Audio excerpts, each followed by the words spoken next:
School ଓ ଅଙ୍ଗନବାଡି କେନ୍ଦ୍ର ଛୁଟିକୁ ନେଇ ଆସିଲା ବଡ ଘୋଷଣା।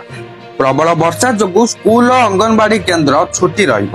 ହେଲେ କେତେ ଦିନ ପାଇଁ ଛୁଟି ଘୋଷଣା କରାଯାଇଛି ଓ କଣ ରହିଛି ସମ୍ପୂର୍ଣ୍ଣ ଅପଡେଟଟି, ଚାଲନ୍ତୁ ଆଉ ଡେରି ନ କରି ସମ୍ପୂର୍ଣ୍ଣ ଅପଡେଟଟି ଜାଣିବା। ହେଲେ ତାହା ପୂର୍ବରୁ ଭିଡିଓଟାକୁ ଗୋଟେ ଲାଇକ୍ କରନ୍ତୁ।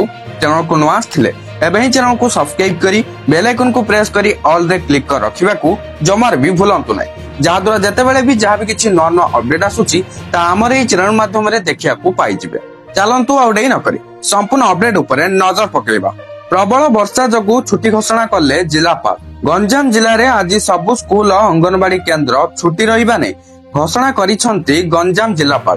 ସେହିପରି ମାଲକାନଗିରି ଜିଲ୍ଲାରେ ମଧ୍ୟ ଆଜି ସବୁ ସ୍କୁଲ ଓ ଅଙ୍ଗନବାଡି କେନ୍ଦ୍ର ଛୁଟି ରହିବା ନେଇ ଘୋଷଣା କରିଛନ୍ତି ମାଲକାନଗିରି ଜିଲ୍ଲାପାଳ। ଏପର୍ଯ୍ୟନ୍ତ ଯାହା ବି କିଛି ସୂଚନା ମିଳିଛି ସେଥିରୁ ଜଣାପଡିଛି ଯେ ପ୍ରବଳ ବର୍ଷା ଯୋଗୁଁ ଆଜି ଦିନଟି ପାଇଁ ଗଞ୍ଜାମ ଓ ମାଲକାନଗିରିରେ ସବୁ ସ୍କୁଲ ଓ ଅଙ୍ଗନବାଡି କେନ୍ଦ୍ର ଛୁଟି ରହିବ।